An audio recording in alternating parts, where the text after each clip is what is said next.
I overheard my partner say, "He's going to propose to me tonight." Watch me say no and leave him devastated. I was paralyzed by the cold outside the entrance to our apartment with groceries in my hands. My soul shattered into 1,000 pieces. We had been together for 4 years. I had the ring tucked away in my coat pocket. I went in pretending to be normal. Sophie was chatting happily on a video call with her college friend, Samantha. "Honey, you came back earlier than expected," she exclaimed, immediately cutting the connection. That evening I couldn't eat or sleep, repeating her phrases over and over in my mind. The idea was to propose at her parents' residence during the Sunday family meal. The entire clan would be present. Saturday was an ordeal. Sophie insisted on asking if something was wrong with me, brushing my arm trying to decipher my distance. I longed to confront her, shouting. I wanted to ask her why. Why invest 4 years by my side only to embarrass me in front of those I valued the most? I barely slept a wink that night either. I looked at the ring box on my nightstand, remembering the excitement of buying it 3 months ago. I had saved for 8 whole months. I asked her father for approval. Like a fool, he shook my hand and said, "Welcome home, boy." How ironic. Quote, Sunday arrived. I felt stiff. We drove to her parents' house and she chattered on about trivial matters, acting completely matter-of-factly. She talked about the conflict with her work colleague, about her desire to renovate the bathroom, about her mother's innovative recipe, eager to try it. Every expression was a dagger. How could she feign such serenity when she knew what she was planning? I gripped the steering wheel so tightly that my knuckles turned white. Part of me wanted to turn the car around. Another part longed to face her right then and there, but I kept driving. Maybe I needed to see it. I was looking for evidence that the person I loved could be so ruthless. As we pulled into her parents' driveway, she took my hand. "You've seemed overwhelmed lately. Is everything okay?" I almost laughed. "Sure, everything is going well." The food was impeccable. Her mother made my favorite dish, beef stew. She stirred the food on the plate, forcing it on me. To eat a few bites to avoid questions. Sophia's father commented on his golf game. Her sister showed us pictures of their new puppy. Sophia laughed at a joke her sister made about the puppy. I looked at her as if she were a stranger. "No, honey," she asked, brushing my arm. I didn't catch the question, just nodded. "See, Mom? I warned you, he'd love it too," Sophia said, turning to her mother. Her mother smiled. Her father looked at me from the other end of the table. There was admiration in his eyes, admiration for the guy he believed would be his future son-in-law. I had the ring in my left pants pocket. It weighed like a burden. "Daniel, would you like more salad?" Mrs. Morrison asked. "No, thank you, it's delicious, but I'm full." Not true, I hadn't even touched half of my portion. Sophia pressed my hand under the table. 3 presses. Our secret signal was, "I love you." I let go of his hand and reached for my glass of water. She looked at me, puzzled. I pretended to ignore him. "Daniel," Mr. Morrison said, wiping his mouth with his napkin. "How's the work project coming along? The one you mentioned last week." "Well, we discussed it on Friday. The client was pleased." "Wonderful. I always knew you were a committed employee." His terms hurt me more than I expected. This gentleman had hugged me when he asked for my consent to marry his daughter. He had called me son. He had given me financial advice. He had invited me to play golf, and I was about to disappoint him. Or perhaps his daughter had already succeeded. "Dad, tell Daniel about the trip you're planning," Sophie suggested with a smile. She was acting completely normal, as if nothing imminent was happening, as if she hadn't planned to embarrass me in front of her entire family. Or perhaps she had reconsidered. She hadn't been explicit in that conversation with Samantha, quite explicit. "Your mother and I are considering Italy for our anniversary," Mr. Morrison explained. 40 years of togetherness calls for something extraordinary." "Sounds wonderful," I replied. "Perhaps you two could join us," Mrs. Morrison suggested, looking at Sophie with a suggestive smile. It would be an ideal itinerary for a celebration. Sophie laughed uneasily. "Mom, don't start." But her mother persisted. "I just think it would be lovely. 2 couples. Italy. Extremely romantic. I could sense the anticipation at the table. Everyone was waiting for something that night. Everyone except Sophie either knew about my proposal or thought they did. Sophie's sister, Madison, coughed. Good. I think Daniel and Sophie go at their own pace. No rush, right? She was the youngest. She was 23. She was always friendly to me. Of course not, Mr. Morrison replied quickly. Daniel is a solid guy, he knows what he's doing. Sophie looked at me. Something sparkled in her eyes. Anxiety, anticipation, remorse. I couldn't read it. I have to go to the bathroom, I said, standing up. Second door on the left. You know the one, Mrs. Morrison said. I walked down the hallway of the house where I'd eaten countless times. I passed photos of the Sophie clan as a little girl, Sophie at her graduation, Sophie and me on the beach the year before. Madison had captured that snapshot. Sophie was wearing my shirt over her bikini. I was cinching it around her back. We looked blissful. Was it real or was it always faked? I went into the bathroom and locked it. I leaned back against the sink and looked at myself in the mirror. I looked exhausted, dark circles under my eyes, my hair a little disheveled, the shirt Sophie had given me for my recent anniversary. I pulled out my phone, 3 notifications from my close friend. Marcus, have you played it yet? He said yes. Congratulations, my friend. Marcus was oblivious. No one knew. I activated the voice recording app on my device.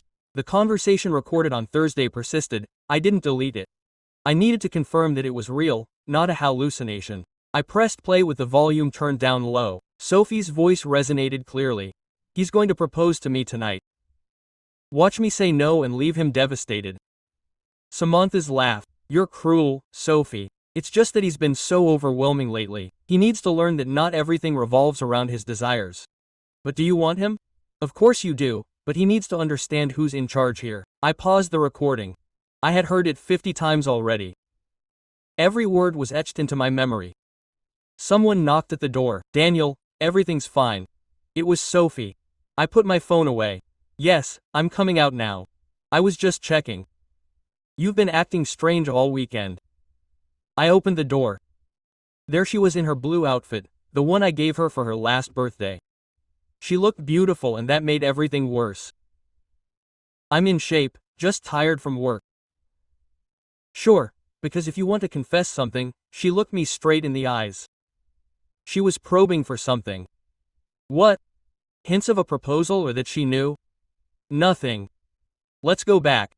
We returned to the table. Apple pie was served. My favorite just in time, Mrs. Morrison commented. We didn't want to start without you. We savored dessert in tense silence. Sophie tried to talk, but no one responded enthusiastically. I think everyone sensed a problem. When she finished, Mr. Morrison stood up. Daniel, can you help me with the trash? It was my moment, the planned one. I was supposed to reveal my intention then. He would pat me on the back, maybe hug me. I followed Mr. Morrison outside. The night was cool. October always is in this urban area. Beautiful evening, she said, depositing the bags in the bin. Yes, she turned to me. Daniel, I can tell when something's wrong. What's going on? My voice caught. This man didn't deserve to get involved, but he already was. Mr. Morrison, I have something I need to discuss with you, but not today. It's about Sophie. Yes, they're having a hard time, you might say. He frowned. I don't like the way that sounds. Sophie is my daughter. If I have to find out, I will. I just need time to process some things first. Is it serious? Yes. Mr. Morrison put his hand on my shoulder. Daniel, I appreciate you. You're a decent guy. Whatever it is, I hope they get through it. I nodded mutely. When I returned, Sophie was helping her mother with the dishes. Madison was fiddling with her phone on the couch. Quote, we should go, I told Sophie. She looked at me in astonishment. So fast. We didn't even have coffee. I have an early start tomorrow, an early appointment, but it's Sunday. Virtual appointment with an Asian client. Time zones. False. Sophie looked at her mother, then at her father, then at me. Okay, let's go, we'll say goodbye. Mrs. Morrison hugged me. Take care, Daniel, and don't overwork yourself. I'll try. Madison hugged me back. See you later. Mr. Morrison gave me a firm squeeze with intent. Contact me if you need to talk.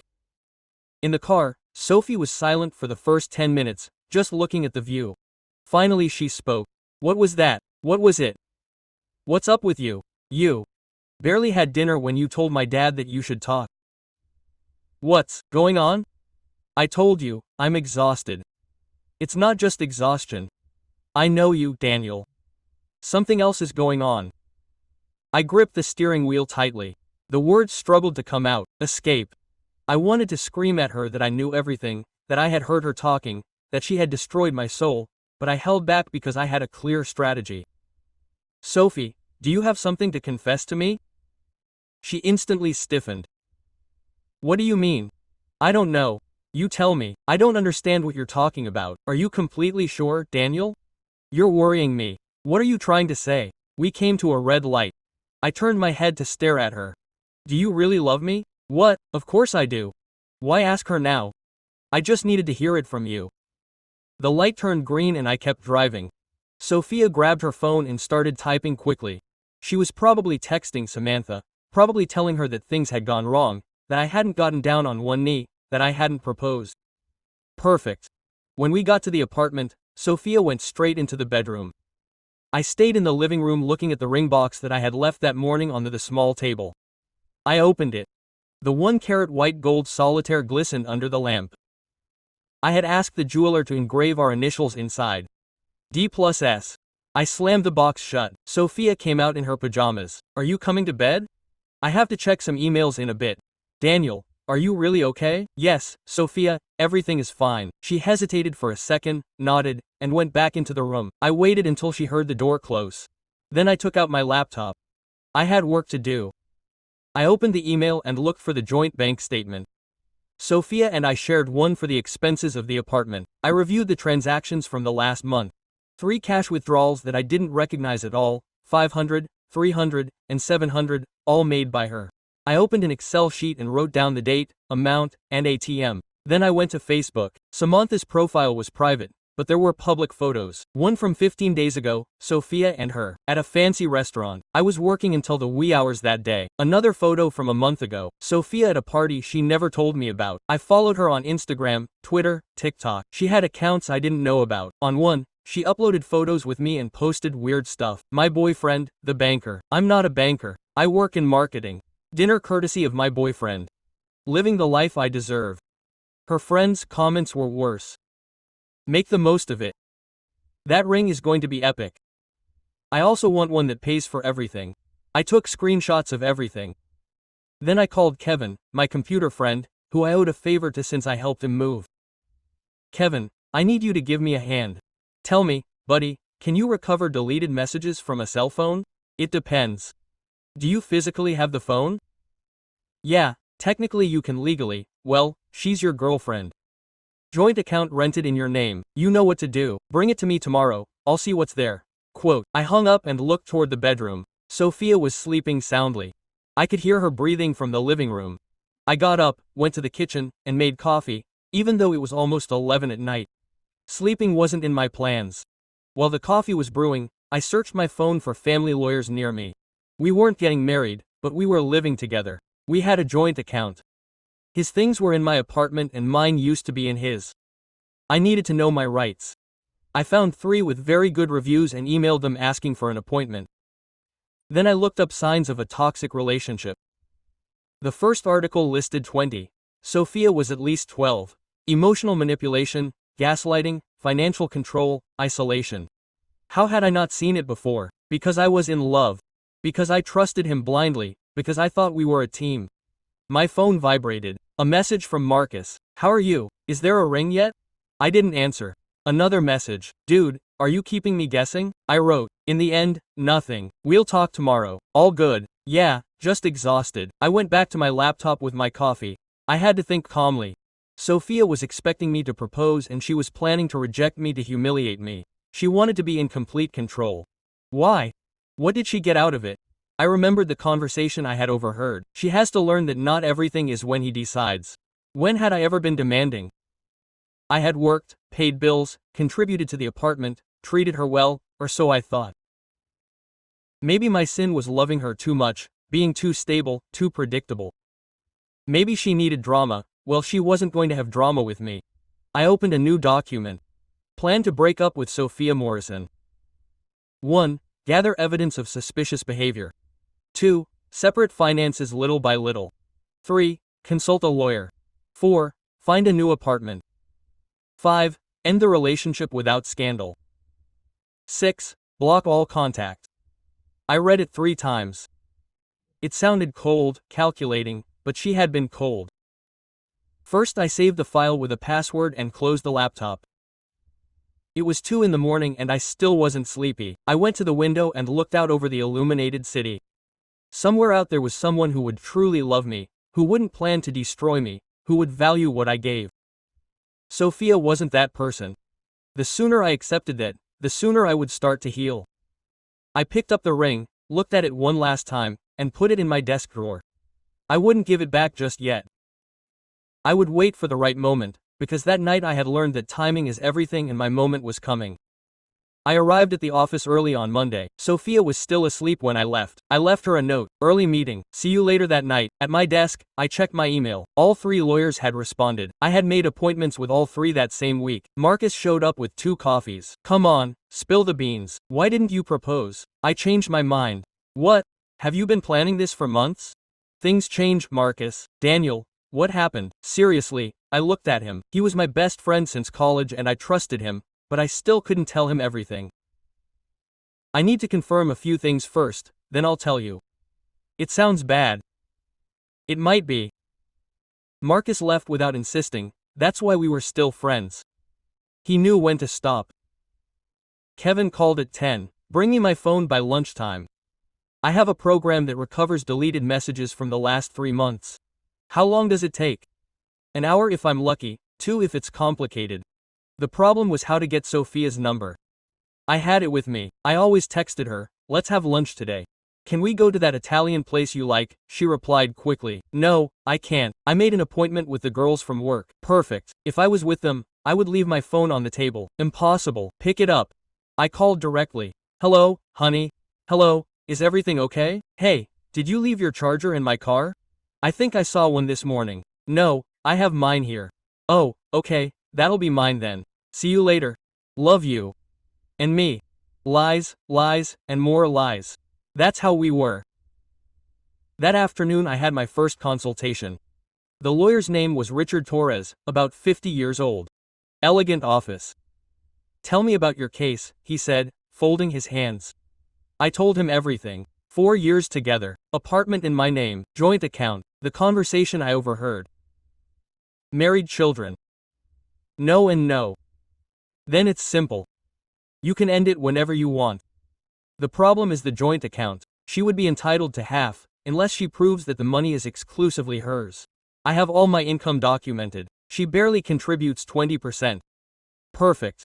Open a new account and transfer your money little by little. Not all at once or she'll notice. The apartment is in her name. She's a tenant by word of mouth.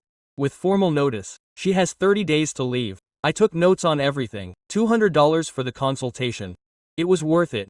That night, Sophia arrived at almost 9. How was lunch? I asked. Great. The girls send kisses. Did you go to the usual place? Yeah, the coffee shop next to the office. No way. Their shared location listed an expensive restaurant 20 minutes from her job. She'd checked that earlier in the afternoon. What did you have for dinner? Salad. I'm trying to eat healthy. Good idea. She flopped down on the couch. Daniel, we need to talk. My stomach dropped. From what? Whatever's wrong with you. You've been acting weird since Friday. I told you I'm tired. It's not just tired. Something's changed. It's work. Work is good. So what? I looked at her. She was still gorgeous. It still hurt to look at her, but the pain had changed form. It was colder now, sharper. Sophie, tell me the truth. Are you happy with what we're doing? She blinked a few times. What kind of question is that? A direct one. Are you happy or not? Of course I am. Why wouldn't I be? I don't know. You answer me, Daniel. You're confusing me. Where are you going with this? Nowhere. She stood up abruptly. She simply asked, you know what? I'm exhausted. It's been an endless day. If you have something to say to me, say it now. Otherwise, I'm going to sleep. I have nothing to say. Perfect. Quote. She went into the bedroom. I stayed on the couch. 5 minutes later, my phone vibrated. A text message from a number I didn't have saved. Daniel, it's Madison, Sophie's sister. Can we talk? Quote. I answered. Sure, what's wrong? No, text me. Call me, please. I went out on the balcony and dialed. Madison, is everything okay? I don't know, that's why I'm calling you. There was a long pause. What happened on Sunday? Sophie came home furious. She said you ruined dinner. I didn't ruin anything, that's why I'm calling you. Something's not right. Sophie has been acting strange for weeks. She goes out a lot, she spends money she doesn't have, and on Sunday, before you arrived, she was nervous, as if she was waiting for something important. Waiting for what? I have no idea, but when you left early she went berserk. She called someone and was speaking quietly. I didn't hear everything, but she repeated your name several times. Do you know who she was talking to? No, but they weren't related. I processed all of this. Sophie being upset that I didn't propose fit perfectly with what I already suspected. Madison, why are you telling me this? Because I love you and because my sister sometimes acts without considering the consequences. I just wanted you to know that something weird is going on. Thank you. Will you tell me what it is? Not yet, but soon. I hung up and went back inside. Sophie was in bed with her phone. When she saw me come in, she quickly hid it under her pillow. Who were you talking to? She asked. Marcus, work stuff. I got in the shower. The hot water didn't calm me down at all. My head kept spinning, putting things together, making plans. When I came out, Sophie was already asleep or pretending to be. I lay down on my side of the bed we'd shared for 3 years. 3 years that I now questioned entirely. My phone vibrated again. Text from Marcus. Dude, I'm sure you're okay. Tell me anything. We'll talk tomorrow, I swear. Okay, bro. Here I am. I turned off the phone, closed my eyes, and didn't sleep a wink. The next day I got to the office at 7. No one was there. I turned on my laptop and searched for Sophie's name, nothing unusual. Her LinkedIn, her public Instagram, her Facebook. Then I searched for Samantha, her best friend, the one from the call. Her account was also public. Photos of trips, of nights out with friends, of her with Sophie, and one from 3 days ago, the two of them at a bar. The caption read, "Girls' night out, we needed it." I was home that day and Sophie had told me she had a headache and went to bed early. Yet another lie. I kept looking. I found a photo from 2 months ago. Sophie at dinner with a group she didn't know. All men. One had his arm around her. Samantha's foot. Networking. My girls know how to move. Networking. Sophie worked in HR at a small company. She didn't need to network with guys in expensive suits. I saved the photo. I searched for the guy Brandon Chen, tagged, CEO of a tech startup. His profile was full of success, money, travel, and there was another photo with Sophie from a month ago at an industry event. She had never mentioned it to me. It all started to sink in. Sophie wasn't just planning on rejecting me, she had backups, men with more money, more status, more power. I was the backup plan. The mattress while she fished for something better. The pain in my chest turned to pure ice. Well timed. Two could play the same game and I had just looked at all his letters. Kevin called me at 10. I have some material. Can you come over now? Give me half an hour. Kevin worked from his apartment, a place full of screens and cables. Sit down. This is going to blow your mind. He showed me hundreds of messages recovered from Sophie's phone. How did you get them this morning? She said she was taking a shower. I took it for 5 minutes. 5 minutes was enough. He opened a folder. Messages with Samantha from the last 3 months. I read Sophie, 2 months ago. Brandon invited me to dinner again. I don't know if I should go, Samantha. Why not? Daniel doesn't need to know. Sophie, you're right, it's just networking. A week later, Sophie, Brandon offers me a job at his company. Triple the salary. Samantha, will you accept it? Sophie, I don't know. I'd have to move to San Francisco. And there's Daniel. Sophie, Daniel doesn't fit into that world. Brandon is different, successful, powerful. Samantha, would you leave him, Sophie? Maybe, but I want to be sure first. I stopped. It was burning to read. Kevin continued 3 weeks ago. Sophie, Daniel is going to ask me for it. Marcus asked her about the ring. Samantha, What are you going to do? Sophie, reject him. He has to understand that he doesn't control me, Samantha. That's hard, Sophie. It's necessary. If I accept now, I'll never be able to leave. I want him to see that I have options, Sophie. After the rejection, I'll see how he reacts. If he gets submissive, maybe I'll stay. If he gets angry, I have Brandon in the chamber. I closed my eyes. Each sentence was a blow. Kevin then showed me the chats between Sophie and Brandon. They started like this 4 months ago. Weekly meetings, increasingly intimate messages, expensive gifts that she never mentioned to me. Flowers, fancy chocolates, a gold bracelet, and the deleted messages from Sunday night. Sophie didn't propose. Something went wrong. Samantha, do you think he suspects? Sophie, I don't know. He was weird all dinner. His dad even asked me if we were having problems. Samantha, what did you tell him? Sophie, he was overwhelmed with work, but I don't know, he acted differently. Samantha, maybe Sophie chickened out, or maybe he knows something. I have to find out. Kevin looked at me. Are you okay? Yeah. Print all this out, please. It's done. There's the envelope. I picked it up. It weighed like a sentence. How much do I owe you? Nothing, man. We're colleagues. Thanks anyway. Promise me you'll take care of yourself. I will. I left with the envelope under my arm. In the car I reread it all. It wasn't just emotional infidelity, it was strategy, manipulation, premeditated cruelty. Sophie looked at me like a doll, something to be used and thrown away when something brighter came along. The phone rang. It was her. Where are you? We were supposed to meet for lunch. I forgot. I'm with a client. Daniel, you promised me. I'm sorry. I'll see you tomorrow. We tried. Forget it. I'll eat alone. She hung up angrily. Fine, let her get mad. I didn't care anymore. I went straight to the bank. I opened an account in just my name and transferred half of the joint account, $20,000. The teller raised an eyebrow. Sure. That's a lot of money. Absolutely. Then I visited apartments. I found one 15 minutes from work, 2 bedrooms, good location, available in 2 weeks. I want it. Don't you want to think about it for a bit? No need. I signed the contract, paid the deposit and first month, $3,000 more. When I got back to the office, Marcus was waiting for me. Enough. Tell me what the hell's going on. I took him to an empty room and showed him everything. The recording, the messages, the photos. He was silent for a good 5 minutes. Man, I'm so sorry. Don't be. I know everything now. What are you going to do? Finish this, but my way. Do you need anything? Maybe. I'll let you know. He squeezed my shoulder and it was. That night I got home after 10. Sophie was watching TV. Quote, "You're late," she said without looking at me. It's always a lot of work lately. I sat down next to her. Sophie, does Brandon Chen ring a bell? She tensed slightly, but I got it.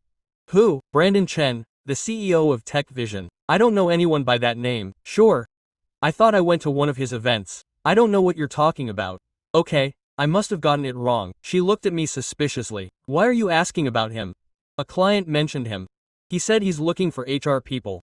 I thought you might be interested. I'm not interested in changing jobs. Do you understand? I looked back at the TV. She couldn't take her eyes off me. Daniel, are you checking me out? Why would I do that? I don't know.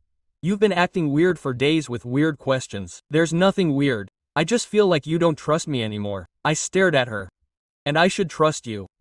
Sure, we're a couple. You're right. Sorry. I got up and went to the bedroom. She stayed in the living room. I checked my email. The lawyer had sent me the draft of the eviction letter, all legal and fancy. I replied, great. I'll use it in 2 weeks. Another email from the new apartment, everything ready. She can come in on the 1st. There were 10 days left. An hour later, Sophie came in and went to bed without saying anything. I pretended to be asleep. She grabbed her phone and started typing frantically. In the darkness, I smiled for the first time in days. The game had changed and this time I was calling the shots. I was writing. The light from the screen illuminated her face. She typed at full speed, probably talking to Samantha. Probably telling her each of my questions. Perfect. Let her get worried. The next day, Friday, I told Sophie that I had to travel for work all weekend. Where? Chicago. Presentation to a new client. When are you coming back? Sunday night. I can come with you. It's a business trip, just meetings.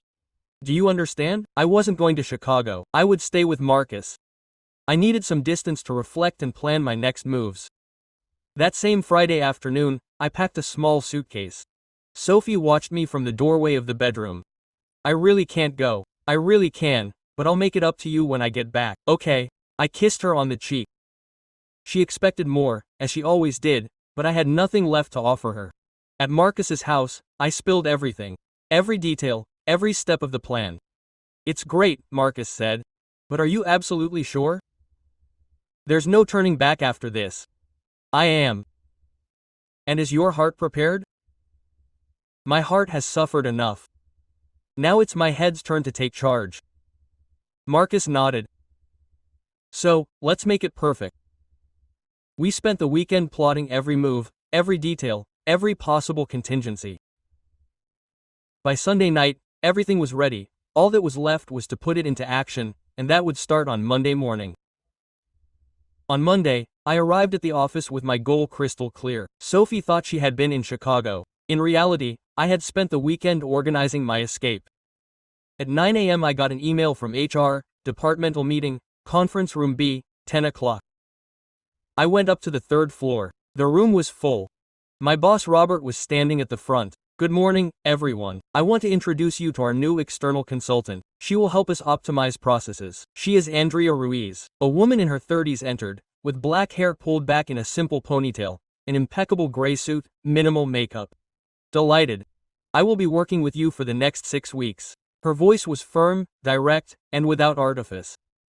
During the meeting, Andrea explained her method: individual interviews, flow analysis, and concrete proposals. I will start with the team leaders. Daniel Martinez, can we chat when I am finished? Sure. When everyone had left, Andrea sat down across from me. Your boss says you are the best in your area. 20% more sales this year. I just do my job.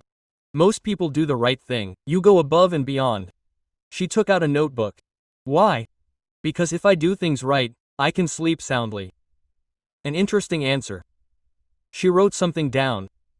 Where do you see yourself in 5 years? I honestly don't know. A week ago I had a backlog. Now it all fell apart. Andrea looked up. Personal issues, you might say.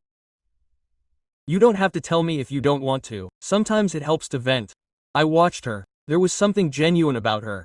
No ulterior motives, just genuine interest. I discovered that my girlfriend is having an emotional affair with another man. She planned to humiliate me by rejecting my marriage proposal in public, all to maintain control. Andrea didn't flinch, just nodded. And what do you plan to do? End the relationship, but strategically, without scandal. That's very adult. Most people would explode. Impulses don't fix anything, they only complicate things. Andrea smiled slightly. I like you, Daniel. You're direct. I only tell the truth. We talked for another hour about work, processes, goals. When we finished, she handed me her card. If you need to talk about personal matters, here's my number. Sometimes a stranger understands more than someone close. Thank you. And Daniel, whoever did that to you doesn't deserve another second of your life. I know. I put the card in the drawer. Marcus showed up with 2 coffees. How was the meeting? Good. The new consultant seems serious. Andrea. Yeah. I spoke to her yesterday. She gets to the point, straight to the point. Exactly. My phone vibrated. Text from Sophie. How are you, Chicago? I miss you. I answered. Meetings all day. Exhausting. I'll call you tonight. Okay, I love you. I didn't answer that. Marcus noticed my face. She's still pretending like nothing's happening. When are you launching the plan? This weekend, everything's ready. Do you want me to be around? No, but thanks. That afternoon I had another session with Andrea, this time about my specific projects. Impressive, he said, reviewing my figures. You've always been so meticulous. My mother used to say I was a maniac when I was little. It's not a mania. It's discipline. He closed his laptop. Can I ask you a personal question? Go ahead. Your girlfriend, the one who's planning to reject you, why would she do that? You're successful, stable, responsible, because she found someone with more money, more status. I was the backup plan. So is she dumb or calculating? Both. Andrea leaned back in her chair. You know what I see in you? What? You're hurt, but not broken. You plan, but you don't seek revenge. You're sad, but not down. And that's rare and valuable. Most people would do crazy things.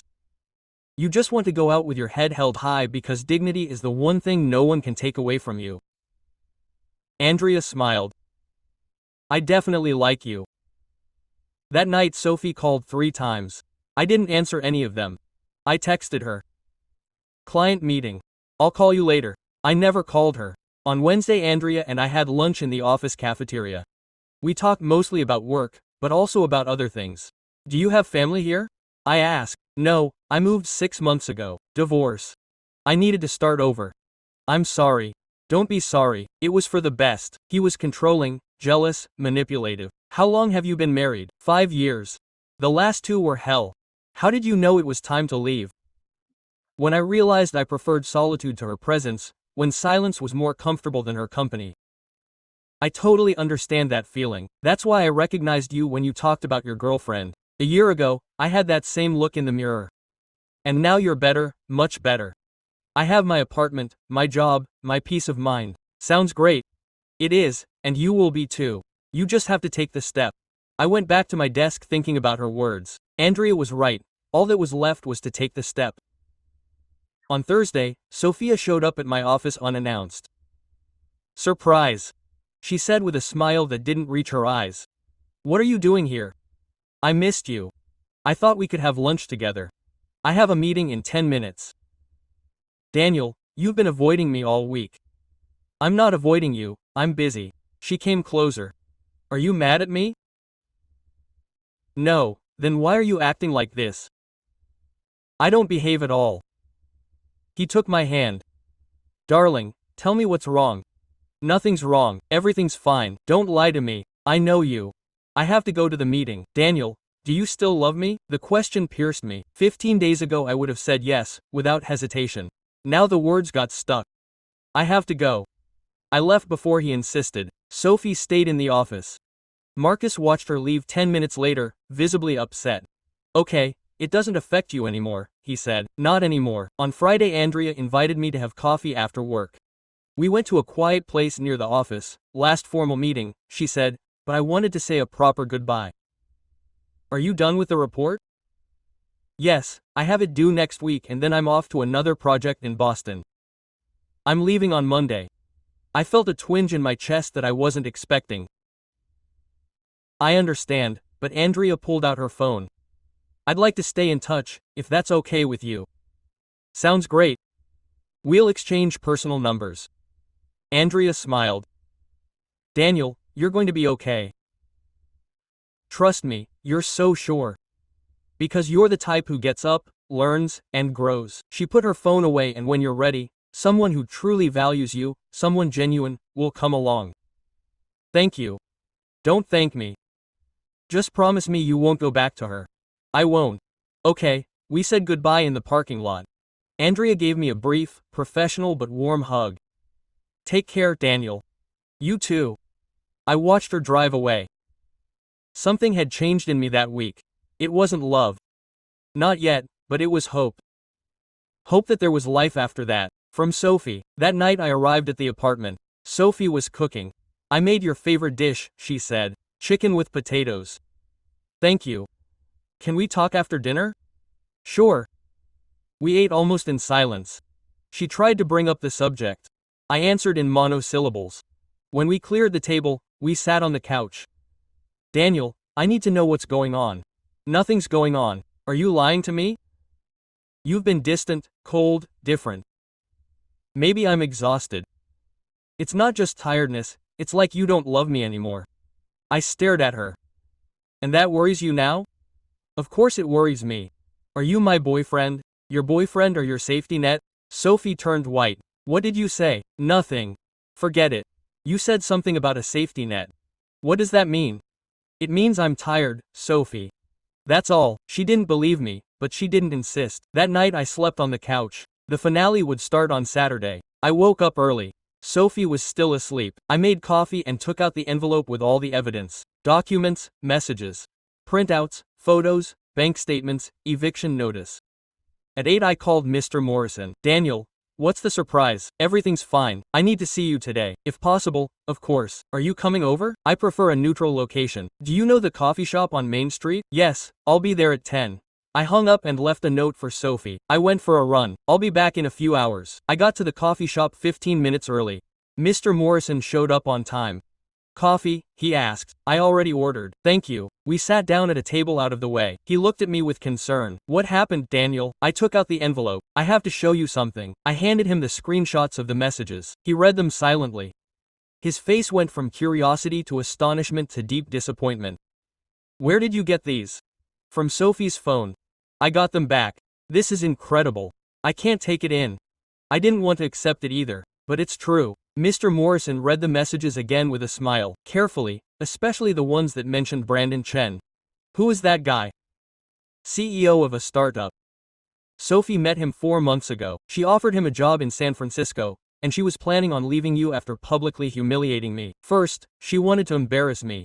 Mr. Morrison put the documents on the table. He suddenly looked 10 years older. I'm so sorry, Daniel. I never imagined my daughter in this. Me neither.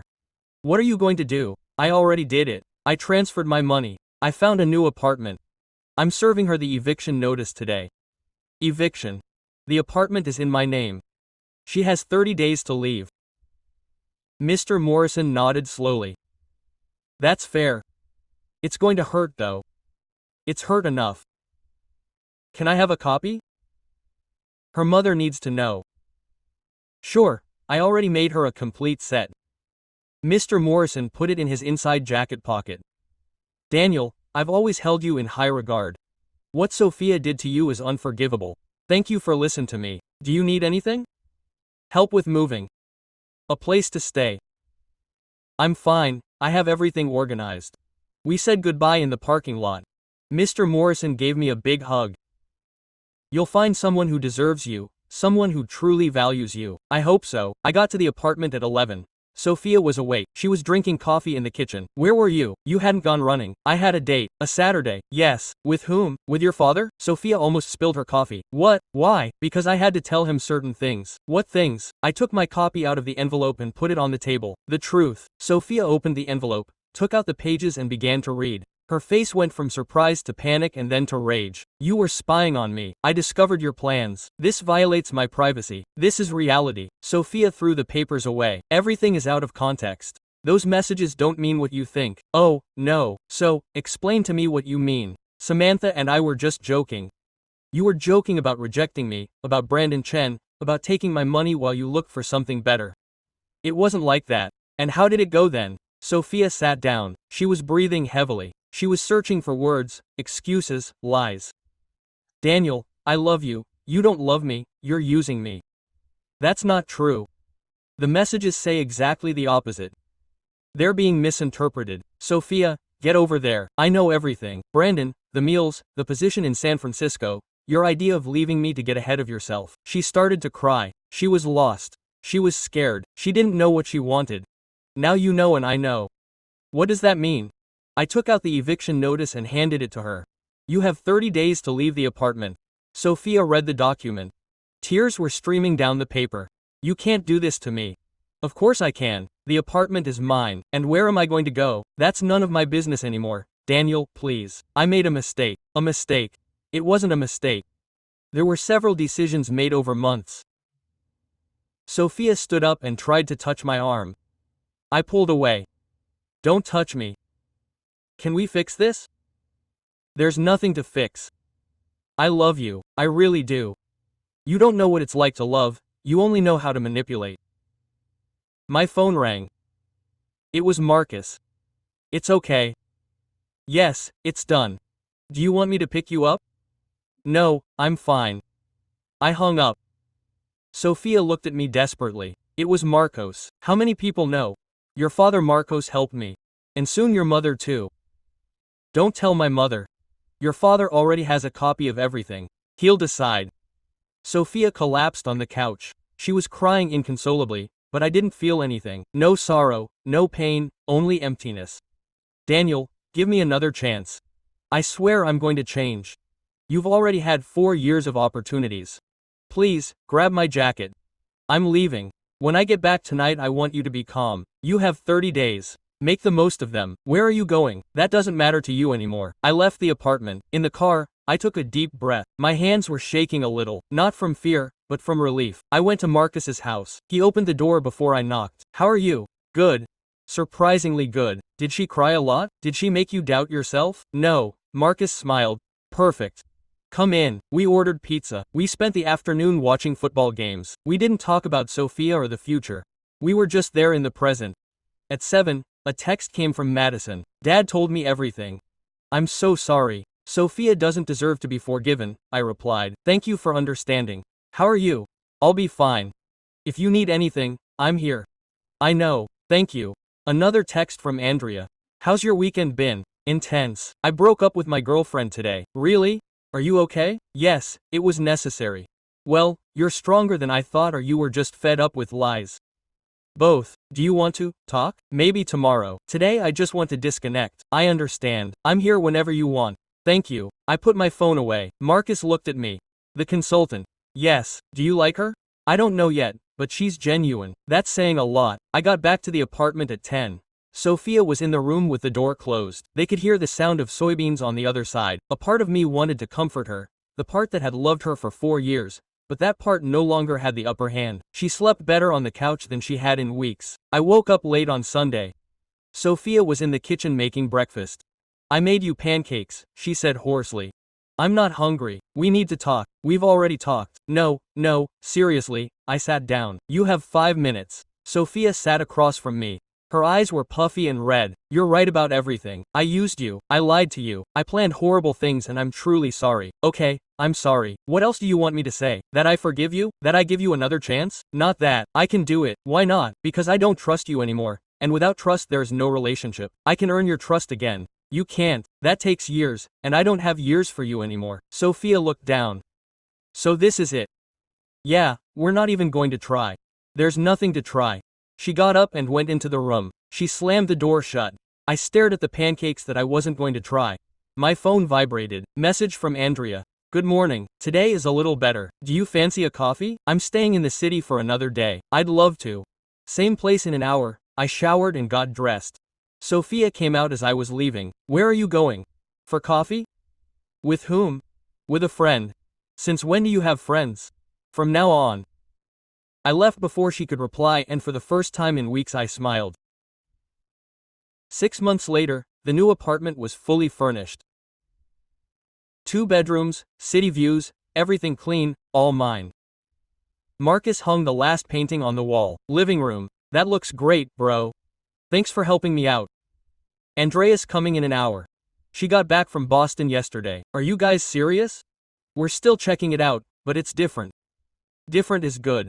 Marcus smiled. I'm glad to see you like this. 6 months ago you looked like a walking corpse. 6 months ago you were. My phone rang. Madison. Daniel, you have a minute. Sure, I wanted to tell you. Sophia went to San Francisco with Brandon Chen. No, he ended up turning her down when he found out the whole story. Dad sent him the messages. Really? Yeah, it seems Brandon has qualms. He doesn't want someone who cheats on their partner. How ironic. Sophia got a job there anyway, but in a lower position. She makes less than she does here. And how is she? Alone and regretful. But that's her business, not yours. You're right. Mom and Dad are asking about you. They'd like to see you whenever you're ready, maybe when you're ready. I get it. Take care, Daniel. You too. I hung up and told Marcus. Brandon rejected her. That's poetic justice. I didn't seek revenge, but the consequences came naturally. That's how karma works. Marcus left half an hour before Andrea arrived. I made coffee and got out the cake I'd bought. When he knocked on the door, my heart skipped a beat. I opened it and there he was. Jeans, sweater, hair down, genuine smile. Hello. Hello. Come in. Andrea came in and looked around. It's perfect. Just what you needed, far from everything before. Exactly. We sat on the couch with coffee and cake. We talked about his project in Boston, about my promotion at work, just normal things. You know what's best? Andrea said. Tell me I don't have to guess what you're thinking. You're clear, honest. I've learned that lies only confuse everything. Good lesson. Andrea put down her cup. Daniel, I have to ask you something. Go ahead. Are you over Sophia? I thought about it honestly. Not entirely. Sometimes it still hurts, but it doesn't define me anymore. That's enough for me. Andrea took a deep breath. Because I want to try, you and me, but I need to know that you're available. And if you're not completely available yet, I'll wait. I just want to know if there's a chance. I looked at her. Andrea was everything Sophia hadn't been. Authentic, direct, no games. Yes, there is, but I need to take it slow. Slow is fine with me. Andrea took my hand. It wasn't epic or perfect. It was real. Do you want to watch a movie? I'd love to. We spent the afternoon watching comedies. Andrea fell asleep on my shoulder. I let her be. I didn't feel in any hurry to move. When she woke up, it was already dark. Oh, sorry. I didn't want to fall asleep. It's okay. Are you staying in town this week? Yes. The next project starts Monday right here. Are we having dinner tomorrow? Sure. Andrea left an hour later. Before she left, she hugged me. Thank you for giving me a chance. Thank you. Thank you for being patient. I closed the door and looked at my phone. I had a message from a number I didn't recognize. It was Sophia. Daniel, I know you don't want to talk to me, but you have to know that I'm truly sorry. I really sorry. I destroyed the most valuable thing I had and now I'm facing the consequences. Brandon turned his back on me as soon as he found out about everything. My parents are deeply disappointed. Madison barely speaks to me. And you've already moved on. I found out you're with someone new. It makes me happy for you. Seriously, you deserve someone who appreciates you. Seriously, I didn't know how to do it and now I'm paying the price. I don't expect you to answer me. I just wanted you to know. I read the message 3 times. Something stirred inside me. It wasn't pain, nor was it satisfaction. It was calm. I didn't answer. I didn't need to. I blocked the number and put my phone away. On Tuesday, I had dinner with Andrea at a small Italian restaurant. She told me about her toxic ex. I opened my heart to her more about Sophie. Quote, do you know what I learned from my divorce? Andrea told me. What? That true love doesn't manipulate, suffocate, or play dirty. Exactly. And that you deserve someone who chooses you every morning, not because it suits them, but because they truly want to be by your side. You choose me every day. Do you still choose me today? Yes. Andrea smiled. Well, then, let's do this properly. The following months were a revelation. Andrea and I saw each other 2 or 3 times a week. Always clear, always sincere, without strategies or masks. She never expected me to pay for everything. We shared the expenses, the decisions, life. One Saturday, 6 months after our first real date, Andrea showed up at my apartment with a large box. What do you have in there? My things. Do you still want me to live with you? Quote. We had talked about it 15 days before. Moving in together was a huge step, but with her everything seemed to flow. Are you completely sure? Totally. That same weekend we brought her belongings. There was no drama, no complications, it just happened. One afternoon, while we were sorting through her clothes in the closet, Andrea opened my desk drawer and found something. What is this? The ring I had bought for Sophie. The souvenir of my biggest mistake. You still had it. I didn't know what to do with it. Returning it was like giving up. Throwing it away felt spiteful. Andrea took it, looked at it. It's beautiful. It was. It doesn't mean anything to me anymore. Can I propose something? Sure, sell it. Use that money for something good, a trip, a donation, whatever, but don't keep it. She was absolutely right. The next day I took it to the jewelry store. I got 70% of what it cost back. With that money I booked a trip to Costa Rica for the 2 of us. A trip? Andrea asked when she saw the bills. You said you'd always wanted to go. Yes, but this is too much. I need to make new memories with you. Andrea hugged me tightly. I love you. It was the first time he had said it. The words cut through me, but in a healing way. I love you too. And he meant it. It wasn't the anxious, dependent love I felt for Sophie. It was something calm, solid, the kind that lasts. A year to the day after Sophie planned to humiliate me, I married Andrea. A simple wedding, only people who truly loved us. Marcus was my best man. Madison came and brought her parents. Mr. and Mrs. Morrison hugged me warmly. You did the right thing by walking away, Mr. Morrison told me. This really is the right woman. I know it. We didn't invite Sophie. According to Madison, I was still in San Francisco, alone, working a job I hated. I felt no malicious joy, only gratitude for having left in time. On our honeymoon in Costa Rica, we walked barefoot on the beach.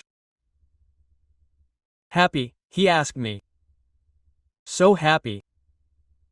Do you ever think about her? Sometimes, but as a lesson, not as regret. What lesson? That true love doesn't hurt, doesn't manipulate, doesn't control.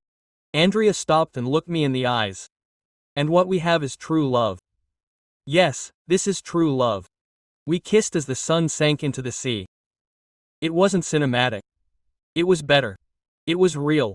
We returned home a week later. The apartment wasn't just mine anymore, it was our home. One night over dinner, Andrea said something that made me think. Do you know what I'm grateful for about everything that happened with Sophie? What? That it prepared you to recognize and value me. If she hadn't hurt you, maybe you wouldn't appreciate what we have now. You're right, although I didn't need to suffer so much to realize how special you are. Maybe, but the pain made you stronger, more aware. And you, your divorce prepared you for me, of course. It taught me everything I don't want, and when I met you, I saw everything I do want. Laying next to Andrea at night, I reviewed the path from that Friday when I overheard Sophie planning my ridiculousness to this moment of absolute peace. I didn't seek revenge, I didn't shout, I didn't cause a scandal, I simply left quietly, intelligently, and in doing so I found something infinitely better. I didn't just find Andrea, I found myself. I recovered my value, my dignity, my peace of mind. And that was worth more than any noisy revenge. Sophie lost everything, chasing something better, and ended up with nothing. I left everything to regain my self-respect and ended up with everything that truly matters. That was the real victory, not destroying her, but building something so beautiful that her rejection would become the greatest gift she had unintentionally given me. And while Andrea slept peacefully next to me, breathing peacefully, I knew that I had won, not against Sophie, but for myself.